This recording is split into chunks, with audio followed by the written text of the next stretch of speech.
자, 오늘은 본문 말씀을 중심으로 해서 포지션을 잘 지키는 팀이 강팀이다라는 제목으로 하나님 말씀을 증거하겠습니다. 우리는 지난주부터 애굽 땅에 내려진 10가지 재앙을 보고 있습니다. 애굽의 왕인 바로의 완악함으로 인해서 결국 애굽 땅에는 10가지 재앙이 내려지게 되었습니다. 그 10가지 재앙이 무엇인지 우리 한번 다 같이 한번 해볼까요? 시작. 강계, 이파, 수종, 우매, 암장. 네, 강계, 이파, 수, 종, 우매, 암장. 자, 글자만 보면 아무래도 이해가 좀 부족할 것 같아서 이해를 돕기 위해서 영상을 하나 준비해봤습니다. 한번 보시죠.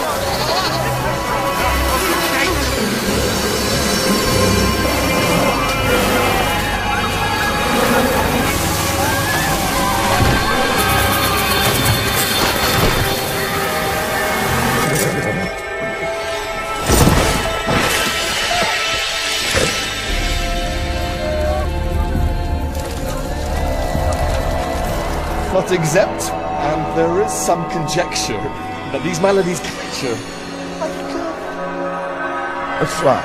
6 small gods.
열 가지 재앙의 가장 큰 특징이 무엇이었습니까? 애굽 사람들이 섬기는 우상들이었죠. 하나님처럼 여기는 것들. 그래서 이 재앙의 강조점은 사실은 애굽 사람들이 하나님처럼 여기는 것들에 대한 심판이에요. 그래서 진짜 하나님이 누구신가 이것을 보여주기 위함이었죠. 그 첫 번째가 바로 가장 애굽 사람들이 진짜 하나님처럼 여겼던 애굽의 젖줄이라고 생각하는 나일강입니다. 우리가 지도에서 보면은요, 실제적으로 나일강이 어마어마한 면적을 차지하고 있어요. 그만큼 이집트에는 나일강은요, 여러분 자존심이었습니다. 그런데 그 나일강이 피로 변하는 재앙이 시작되었던 것이죠. 그렇게 시작된 재앙을 보고도 바로는 꿈쩍하지 않았어요. 그래서 이어지는 것이 바로 오늘 8장의 말씀입니다. 우리 8장 1절 말씀 다 같이 읽겠습니다. 시작. 여호와께서 모세에게 이르시되 너는 바로에게 가서 그에게 이르기를 여호와의 말씀에 내 백성을 보내라. 그들이 나를 섬길 것이니라. 네, 그렇게 꿈쩍하는 바로에게 하나님은 모세를 다시 보내서 다시 말씀하시는 거예요. 내 백성 보내라. 그래서 그들이 나를 섬기게 하라 라고 했던 것입니다. 우리는 여기서 먼저 볼 수 있는 게 뭐예요? 하나님의 초점이 어디 있는지 볼 수 있어요. 하나님은 애굽에 내리는 재앙 자체에 초점이 있는 것이 아니라 그 재앙 가운데, 그러한 어려움 가운데 있는 하나님의 백성, 내 백성에게 초점을 맞추고 있어요. 그래서 내 백성을 어떻게든지 거기서 구출해낼 것이다. 여러분, 하나님은 오늘도 하나님의 택한 백성에 집중하고 계시는 줄 믿습니다. 내 백성이에요, 내 백성. 하나님은 내 백성에 집중하고 계시다.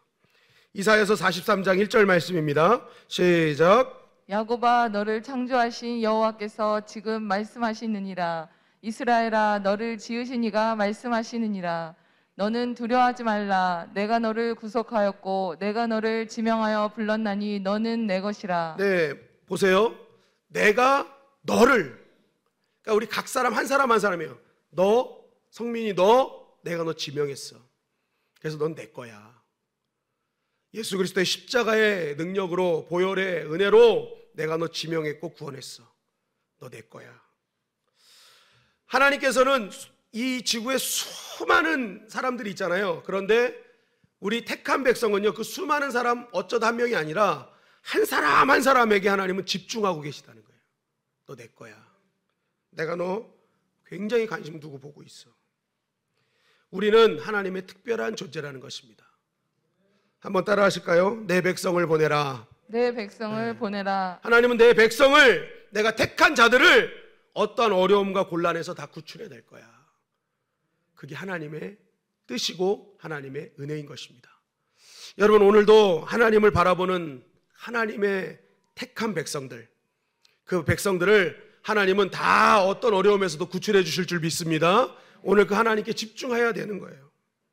또한 하나님은요, 그러한 택한 백성들 또한 많은 사람들에게 다시 한번 기회를 주시는 하나님이시라는 거예요. 오늘 보세요. 바로가요, 완악하게 일주일이 지나도 끄떡하지 않는 거예요. 바뀌지 않는 거예요. 그럼 이 정도 고집이면 하나님이, 야, 안 되겠다, 너 이거 고집 내가 꺾어놓을게, 그리고 그냥 계속 재앙을 내리실 수 있었어요. 그런데 하나님이 어떻게 해요? 모세를 보내세요. 그리고 다시 한번 얘기하세요. 내 백성 보내라. 나를 섬기게 해라. 뭐예요? 하나님이 기회를 다시 주셨다는 거예요. 지금 돌이키면 된다. 지금 내 백성 보내면 더 이상 재앙이 없다. 그럼에도 불구하고 뭐예요? 바로는 완악하게 하나님의 기회를 거절해 버리는 것입니다. 분명 하나님이 계시는 것을 보았어요. 알았어요. 그러면 그냥 거기서 돌이키면 되는데, 기회를 주실 때 얼른 붙잡으면 되는데 어떻게 하는 거예요? 그냥 완악하게 받아들이지 않는 거예요. 결국 기회 주셨을 때 받아들이지 않으니 계속된 재앙이 임하게 된 것이죠. 여러분, 가룟 유다와 베드로의 결정적 차이가 뭔지 아세요? 바로 둘 다 기회를 주었지만 기회를 붙잡았느냐 안 붙잡았느냐의 차이라는 거죠. 요한복음 13장 26절은 이렇게 증거합니다. 시작. 예수께서 대답하시되 내가 떡 한 조각을 적셔다 주는 자가 그니라. 곧 한 조각을 적셔서 가룟 시몬의 아들 유다에게 주시니. 예수님이 말씀하셨어요. 내가 포도주를 적셔서 빵을 주는 그 사람이 날 팔 거야. 그가 날 배신할 거야. 그러고 유다에게 줬다는 거예요. 그럼 이게 무슨 말이에요? 예수님께서 알고 계셨다는 거예요. 그리고 예수님께서 기회를 주셨다는 거예요. 나 알고 있다. 너 이거 잘 생각해야 된다. 그런데 가룟 유다 뭐예요? 기회를 주었음에도 불구하고 그 기회를 붙잡지 않아요. 그러니까 사단에게 생각이 넘어가고 결국 예수님을 파는 자가 되었죠. 그러나 베드로는 달랐습니다. 대제사장의 뜰에 있을 때 예수님을 3번이나 부인하는 그 현장에 예수님이 여전히 긍휼의 눈빛으로 자신을 바라보는 걸 보았어요. 다시 한번 기회를 주시는 주님의 눈빛이었어요. 그것을 보면서 베드로는 자신을 봤습니다. 내가 예수님의 제자면서, 내가 하나님의 택한 백성이라면서 지금 내가 뭐하고 있지? 그러면서 자신을 보게 됐고 결국 그 자리를 통곡의 자리로 만들며 주님 앞에 회개의 자리로 나아갔던 것입니다. 우리의 문제는 죄가 있어서 문제가 아니라 그 죄를 회개할 기회를 주었음에도 회개하지 않는 것이 가장 큰 문제임을 성경은 우리에게 증거하고 있는 것이죠. 여러분, 하나님은 오늘도 우리에게 갖가지 것들로 알려주시면서 하나님을 계시하면서 하나님이 살아계시고 그 하나님께 돌아올 것임을 하나님은 우리에게 자꾸만 기회를 주신다는 것입니다. 로마서 1장 19절부터 20절 말씀입니다. 시작. 이는 하나님을 알만한 것이 그들 속에 보임이라. 하나님께서 이를 그들에게 보이셨느니라. 창세로부터 그의 보이지 아니하는 것들 곧 그의 영원하신 능력과 신성이 그가 만드신 만물에 분명히 보여 알려졌나니 그러므로 그들이 핑계하지 못할지니라. 자, 하나님은 오늘 우리가 읽은 말씀을 통해서 정확하게 하나님이 어떤 분인지 알려주시거든요. 그런데 그걸 특별 계시라고 합니다. 그런데 그 특별 계시에 앞서서 하나님이 또 계시하는 게 방법이 자연 계시예요. 그것이 무엇이냐? 하나님이 지으신 모든 것들을 통해서 하나님이 계시다는 것을 알려주신다는 거예요. 이 나무에게 말했다는 시가 있어요. 그 시 내용의 한 부분이 이렇습니다. 나무에게 말했다. 하나님에 대해서 이야기해 달라고. 그러자 나무는 꽃을 피웠다. 무슨 말이에요? 꽃 피는 거 하나조차도 하나님이 계시다. 생명의 주인은 하나님이시다는 것을 자연은 말하고 있다는 거죠. 그래서 우리가 살다 보면요, 어떤 현상, 자연적인 현상, 여러 가지 현상을 보면서 우리 마음속에 뭔가 초월적 존재가 있다는 것을 깨달아요. 때로는 야, 진짜 하나님이 계신가 보다. 여러분, 그래서요, 하나님께서는 그런 것들을 계속 보여주시면서 뭐예요? 나중에 하나님 앞에 딱 섰을 때 나 복음을 듣지 못했는데요 라고 핑계하지 못하게 만드신다는 거예요. 너의 삶을 통해서 내가 이미 얘기해 줬잖니. 너의 삶 속에서 하나님이 계시다는 것 너도 깨달은 적이 있지 않니? 너의 양심을 통해 내가 알려주지 않았니? 핑계할 수 없는 것이다. 하나님은 오늘도 우리에게 여러 가지를 통해서 깨닫게 하시고 기회를 주십니다. 여러분, 그 기회를 잡는 저와 여러분들이 되시기를 주님의 이름으로 간절히 축원합니다. 죄가 있어서 문제가 아니라니까요. 죄를 회개할 기회를 있는데도 불구하고 회개하지 않는 것이 문제죠. 오늘 우리에게 기회를 주셨을 때 붙잡을 때 모든 것에서 구출해 주시는 그 하나님의 은혜를 경험하게 될 줄 믿습니다. 출애굽기 8장 2절 3절은 이렇게 증거합니다. 시작. 내가 만일 보내기를 거절하면 내가 개구리로 너의 온 땅을 치리라. 개구리가 나일강에서 무수히 생기고 올라와서 내 궁과 내 침실과 내 침상 위와 내 신하의 집과 내 백성과 내 화덕과 내 떡반죽 그릇에 들어갈 것이며. 자, 분명히 기회를 주었음에도 완악한 바로는 그 기회를 거절했습니다. 그러자 이제 나일강의 피해 재앙에서 이제 개구리 재앙으로 넘어가는 거예요. 여러분, 이 개구리 재앙을 통해서 우리가 깨달을 수 있는 것이 있는데, 첫째는 이 개구리가 어디서 올라왔대요? 나일강에서 올라왔다고 생기고 있습니다. 나일강에서 무수히 생기고 올라와서라고 돼 있어요. 나일강. 여러분, 왜 개구리는 나일강에서 올라왔을까? 나일강은요, 출애굽기의 시작부터 나왔어요. 나일강은 이 애굽 백성이 젖줄로 여기고 가장 강력한 신으로 여기는 그러한 장소였습니다. 그러한 우상이었어요. 그런데 그 나일강에 바로가 어떤 명령을 했어요? 히브리 남자아이를 다 거기다 집어넣어버리라고. 그죠? 쓸데없는 걱정하면서 노예가 자기들 칠까봐 걱정돼가지고 히브리 산파들 시켜가지고 남자아이 나면 다 나일강에 집어넣어라. 무슨 말일까요? 이 나일강은요, 애굽인들의 힘의 상징이었어요. 권력의 상징이었어요. 그 어떤 나라도 우리를 함부로 할 수 없는 어떤 그러한 상징적인 것이 나일강이었단 말이에요. 그런데 그 나일강에서 지금 재앙의 한 가지인 개구리가 올라오고 있다는 거예요. 여러분, 무슨 말입니까? 그렇게 하나님처럼 이거 없으면 우리는 죽어, 이게 가장 강력한 거야, 하나님보다 더 사랑했던 그 존재가 언젠가는 나를 살릴 것 같지만 나를 무너뜨리는 존재가 된다는 거예요. 그 나일강, 자랑이었고 히브리 남자애들 다 삼켜버렸던 이 강 아니면 우리는 살 수 없어 했던 그 모든 것들이 결국 거기서부터 재앙의 시초가 됐다는 거죠. 마찬가지로 우리가 신앙생활하면서 하나님을 믿는다 하면서도 하나님보다 더 사랑하는 것이 있어요. 하나님보다 이거 없으면, 하나님은 없어도 상관없는데 이거 없으면 난 죽어 하는 것들이 있거든요. 그거 지금은 살려주는 것 같지만 실제적으로는 결국에는 나를 잡아먹는 것이 된다. 거기서부터 나를 무너뜨리는 재앙이 시작될 것이라는 것을 성경은 우리에게 말씀하고 있는 것입니다. 여러분, 혹시 하나님보다 더 사랑하는 것이 있다면 오늘 이 시간 내려놓으시기를 주님의 이름으로 간절히 축원합니다. 절대로 그것이 여러분 살릴 것 같지만 살리지 않아요. 그것이 재앙의 시초가 될 수 있다. 두 번째는 뭐예요? 주신 자리를 지키는 것이 축복이라는 것입니다. 여러분, 개구리가 나일강에 올라와서 땅에 올라왔어요. 개구리는요, 물에서도 살지만 땅에서도 사는 거예요. 그러니까 개구리가 땅으로 올라왔다는 것은 저주와 재앙이 될 수 없는 거예요, 사실은. 근데 성경은 재앙이래요. 왜 그렇습니까?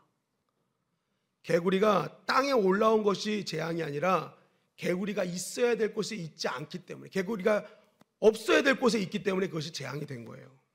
오늘 보세요. 올라와서 내 궁과 내 침실과 내 침상위와 내 신하의 집과 내 백성과 내 화덕과 내 떡반죽 그릇에 들어갈 것이며 라고 되어 있습니다.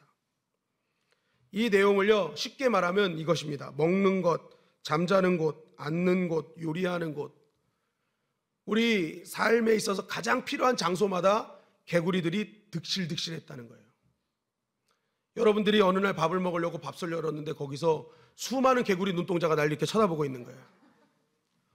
신발을 신었는데 갑자기 물컹거려. 이게 뭐야? 그랬더니 개구리야, 개구리. 변기 뚜껑을 열었는데 개구리들이 막 거기서 수영하고 있어. 가는 곳곳마다 개구리. 그리고 그 개구리가 다 길가에서 죽어가서 그 썩은 내가 나는 거예요. 개구리가 있지 말아야 될 곳에 있으니까 재앙이 됐다는 것이죠. 사실 여러분, 이것은 개구리 재앙만이 아니죠. 오늘 8장에는 2재앙, 8위재앙도 나오는데, 나일강에 있어야 될 것은 물이죠. 피가 아니에요. 근데 피가 있으니까 재앙이 된 거예요.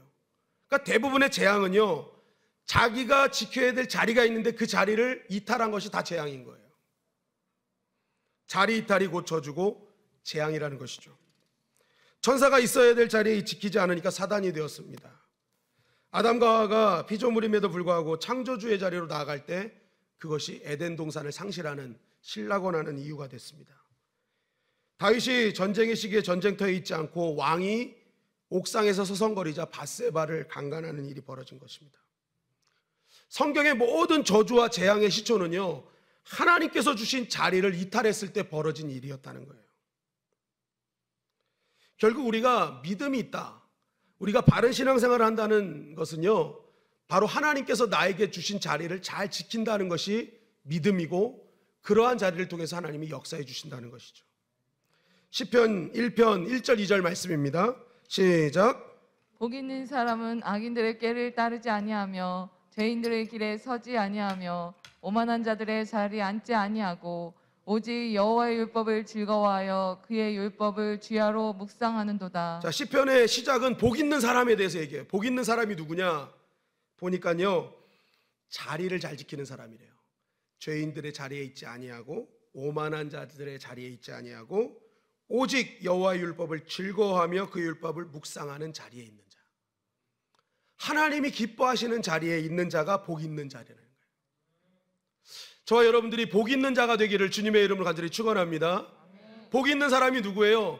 삶에서 우리의 각자에게 주신 자리가 있잖아요.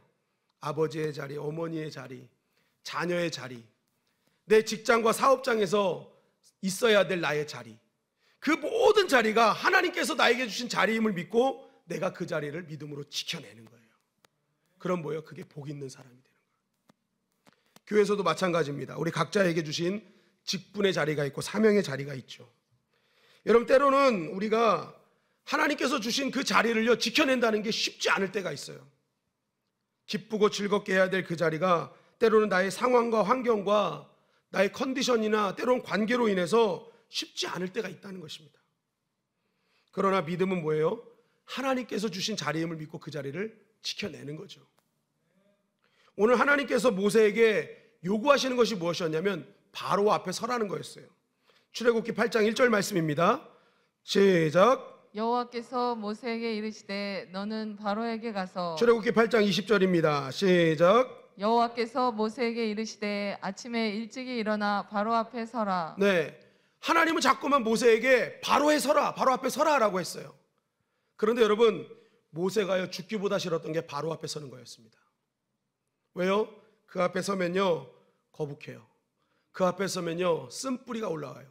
그 앞에 서면요, 자꾸만 자신의 열등감이 생겨요. 피해의식이 생겨요. 나도 옛날에 같은 왕자였는데 지금은 뭐예요? 양치는 노인에 불과한, 비교하는 일이 생기는 거예요. 그러니까 이 모세에게 있어서요, 바로 앞에 서는 건요, 진짜 죽기보다 싫은 일이었어요. 그런데 하나님은 뭐예요? 모세에게 자꾸만 바로 앞에 서래요. 그게 네 자리야 그러는 거예요. 너의 사명의 자리야. 너가 지켜야 될 자리야. 지금 너에게 준 자리가 바로 앞에 서는 자리야 라는 것이죠. 바로 앞에 서는 거 자꾸만 싫은데 하나님은 그게 네 자리라고 자꾸만 얘기하세요. 여러분, 우리의 삶도 때로는 불편한 이유가 뭐일까요? 나의 삶의 자리가 그러한 일들이 벌어지기 때문에 그래요. 거북한 관계, 긴장과 갈등의 연속인 그러한 삶 속에서 서고 싶지 않은 자리이기 때문에 우리의 삶에서 맨날 갈등이 오고 어렵고 두려움이 오는 것이죠. 그런데 오늘도 여전히 하나님은 모세에게 바로 앞에 서라고 말씀하시는 것처럼 우리도 자꾸만 바로 앞에 서라는 거예요. 너 힘들고 어려운 자리라도 자꾸만 그 자리가 네 자리라는 거예요. 그럼에도 불구하고 하나님은 왜, 내가 힘듦에도 불구하고 왜 자꾸만 그 자리에 세우시는가? 바로 그 자리가 하나님께서 나에게 주신 자리임을 믿고 설 때에 비로소 그때 그 자리를 이기게 하시는 하나님을 만나기 때문에 그렇습니다. 나에게 주신 자리가 하나님 주신 자리입니다. 그것을 믿고 나아갈 때에 그 자리에서 이기게 하신 하나님의 은혜를 우리는 맛보게 되는 거예요. 여호수아서 3장 13절은 이렇게 증거합니다. 시작. 온 땅의 주 여호와에게를 맨 제사장들의 발바닥이 요단물을 밟고 멈추면 요단물 곧 위에서부터 흘러내리던 물이 끊어지고 한 곳에 쌓여 서리라. 자, 이스라엘 백성이 이제 여호수아를 앞서 요단강을 도하하는 장면인데요. 이때가 곡식 거두는 시기라고 성경은 얘기하고 있어요. 이때가 곡식 거두는 시기를 얘기한 게 당시 가장 물살이 세고 높았던 시기입니다. 근데 하나님께서 자, 이제 요단강 건너라, 내가 물 멈춰줄게 하신 게 아니라 너희가 먼저 그 센 물결에 발을 담가 놓으면 물이 멈출 거야 라고 하신 거예요. 그 자리로 가라. 지금 눈앞에 보이는 물살 보지 말고 내가 먼저 말하는 그 발바닥 먼저 내는 자리로 가라. 그거 얘기하시는 거예요. 그랬더니 여호수아서 3장 15절 16절에 보니까 이 말씀을 믿고 궤를 맨 제사장들이 눈앞에 막 물살이 지나가고 이거 진짜 가기 싫은 자리인데도 불구하고 하나님의 말씀을 의지해서 그 발을 물가에 담갔어요. 그랬더니 그때 뭐예요? 곧 위에서부터 흘러내리던 물이 그치더라 라고 돼 있어요. 가기 싫은 자리거든요. 발 내놓기 싫은 자리거든요. 그런데 하나님은 먼저 그 자리를 가래요.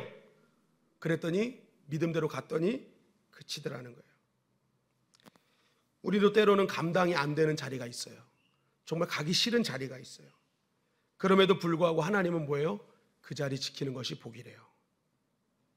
그 자리를 지키는 자에게 주시는 특별한 은혜가 있는 것입니다. 출애굽기 8장 22절에 보니까 이렇게 말씀하고 있어요. 시작. 그날에 나는 내 백성이 거주하는 고센 땅을 구별하여 그곳에는 파리가 없게 하리니 이로 말미암아 이 땅에서 내가 여호와인 줄을 내가 알게 될 것이라. 자, 이 파리 재앙, 그죠? 이제 재앙부터 하나님이 구별하는 일이 벌어져요. 고센 땅을 구별한다. 내가 애굽 사람들과 히브리 사람, 내 백성을 구별하겠다라는 거예요. 그래서 이때부터는 이스라엘 백성들에게는 재앙이 임하지 않아요. 이스라엘 백성들이 사는 땅에는 고센 땅이 축복과 보호가 있는 땅으로 구별되기 시작해요. 그런데 여러분, 사실은 고센 땅은요 원래 이렇게 구별된 땅이 아니었다는 것이죠. 창세기 46장 34절 말씀입니다. 시작. 당신들은 이르기를 주의 종들은 어렸을 때부터 지금까지 목축하는 자들이 온데 우리와 우리 선조가 다 그러하니이다 하소서. 애굽 사람은 다 목축을 가증히 여기나니 당신들이 고센 땅에 살게 되리이다. 자, 고센 땅은 애굽 사람들이 볼 때 가증한 땅이었어요. 쓸모없는 땅, 소외된 땅, 버려진 땅이었단 말이에요. 그런데 그 버려진 땅에 이스라엘 백성이 들어갔어요. 여러분, 얼마나 버려진 땅에서 산다는 거 쉬운 거 아니잖아요. 낙후된 땅, 그거 다시 일궈낸다는 거 쉬운 거 아니거든요. 그러니까 이스라엘 백성들이 처음에 들어간 고센 땅은요 엄청 고생하는, 사실 고센 땅보다 고생 땅이었어요. 고생해야 될 땅. 그런데 보세요, 분명히 가기 싫은 자리예요. 고생이 보이는 자리예요. 그럼에도 불구하고 믿음으로 그 자리를 갑니다. 그랬더니 처음에는 고생만 하는 땅인 줄 알았는데 믿음으로 그 자리를 갔더니 하나님이 그곳을 구별하는 땅으로 만들어 주시더라는 거예요. 내가 믿음으로 어떻게 나의 자리를 지켜내느냐에 따라서 그것이 고생 땅이 될 수도 있고요, 구별된 고생 땅이 될 수 있다는 것입니다. 여러분, 우리에게도 힘든 자리예요. 감당할 수 없는 자리도 때로는 있습니다. 정말 이것을 어떻게 해야 되는가 고민할 때도 있어요. 그러나 우리에게 주님이 원하시는 것은 그곳이 너에게 준 자리임을 믿고 믿음으로 지켜내라는 거예요. 그러면 반드시 내가 그 믿음을 보고 구별해 주겠다는 거예요. 은혜 내려주겠다. 정말 그 자리가 구별된 자리로 내가 만들어 주시겠다 약속하고 있습니다. 여러분, 내 눈에 보이는 고생 땅인 것 같지만 여러분 믿음으로 그 자리를 지켜내십시오.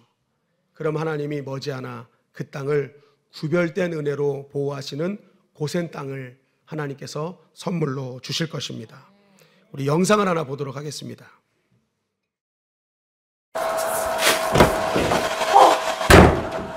드라이기를 어딜 말리는 거야? 결혼한 지 4년. 맞는 게 진짜 하나도 없어요. 한 집에 사는 게 이렇게 힘들 줄은 몰랐어요. 자기야, 시간 없어. 빨리 가자. 아, 그거 예뻐. 아무거나 입어. 똑같아. 어? 나 안 가. 왜?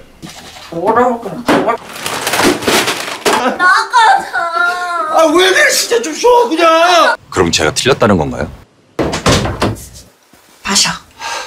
이게 지금 말이 된다고 생각해? 이거 산 거 아니고 진짜 당첨된 거야. 한 달에 한 번씩 당첨이 되네? 응. 꼭 사람들 앞에서 그러다. 뭐가? 알면서 뭘 그래? 아, 나 몰라. 얘기해봐, 왜? 질투하냐? 어? 아닌 걸 자꾸 우기니까. 에어컨 꺼. 싫은데? 꺼. 더워. 버텨! 좀만 버텨! 에어컨 안 하네. 오늘은 치킨각이다! 나도 해볼래. 자기 못해. 하자, 좀. 아이고, 기억 막아줬어! 뭐 그렇게까지 화를 내. 다시 붙이면 되지.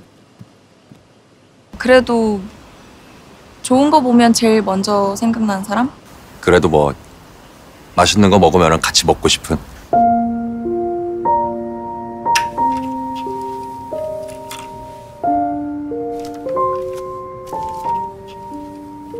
좀 어렵네, 이게. 그거 그렇게 붙이는 거 아니야. 또 그거 물어내. 서로 다른 문명이 만나 함께 지어가는 집. 가족은 그렇게 태어납니다. 너 지각이야. 학교 늦는다고. 딸, 저녁. 안 먹어. 나 먹고 왔어. 약간 진작 얘기하지.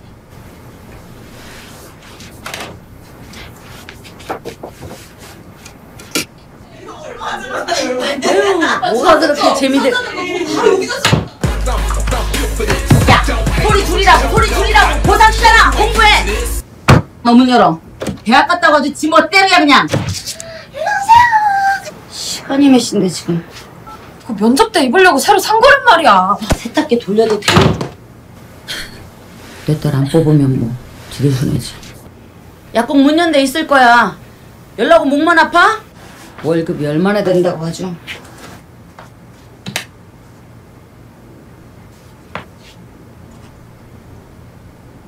따라 사랑하는 내 딸아, 엄마는 늘 염려스럽고 미안한 마음이다. 기집애. 날씨가 자주 놀러 온다더니. 추워 겨울이 불을 엄마라는 집에는 비울 수 없는 방이 있습니다.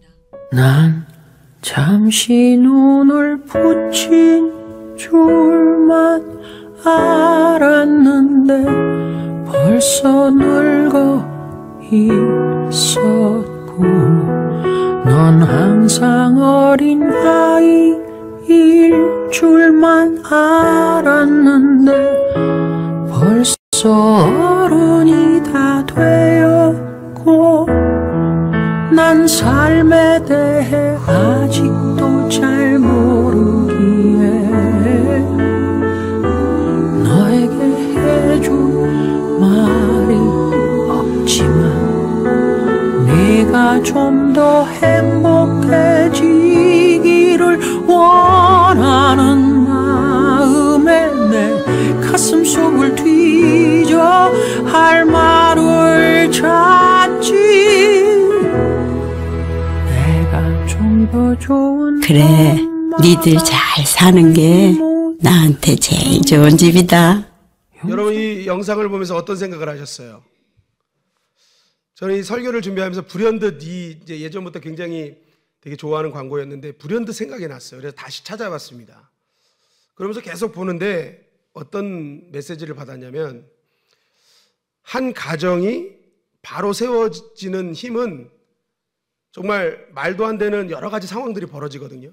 서로 생각이 다르고 문화가 다른 곳에서 살아왔기 때문에 마찰이 있고 어려움이 있을 수 있어요. 그럼에도 불구하고 이곳이 나에게 주신 자리임을 생각하고 그것을 끝까지 지켜난 그 사람을 통해서 가정은 세워진다.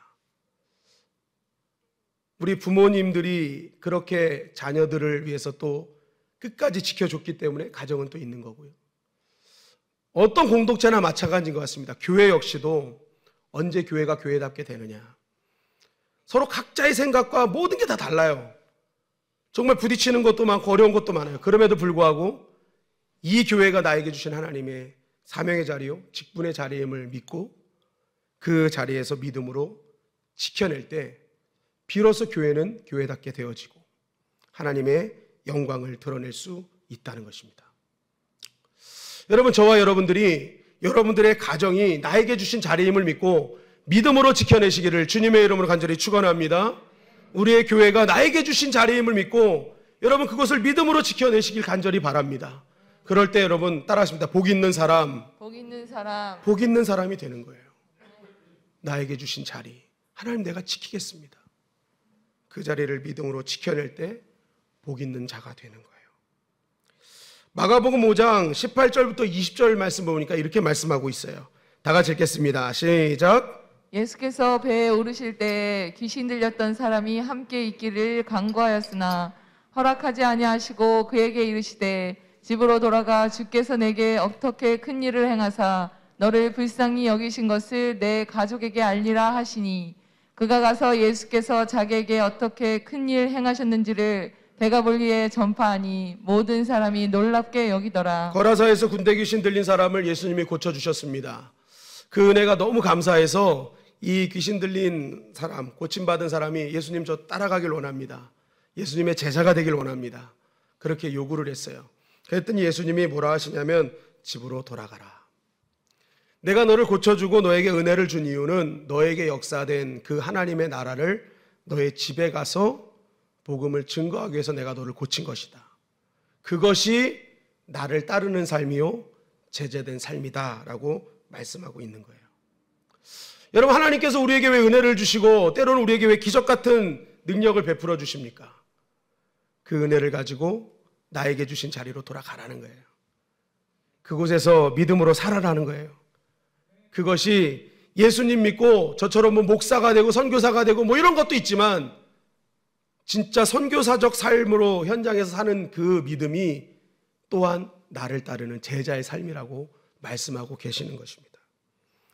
여러분, 이번 한 주가 우리의 각자의 자리에서 자신의 믿음으로 지켜내는 제자로서의 삶을 살아가기를 주님의 이름으로 간절히 축원합니다. 주님은 그것을 기뻐하실 것이며 그 자리를 구별된 복 있는 자리로 만들어 주실 것입니다. 복 있는 사람은 오직 여호와의 율법을 즐거워하며 묵상하는 자리를 사모하는 자입니다. 오늘 이 말씀 꼭 붙드시고 이번 한 주도 나에게 주신 자리 잘 지킴으로 복 있는 자들이 되시기를 주님의 이름으로 간절히 축원합니다.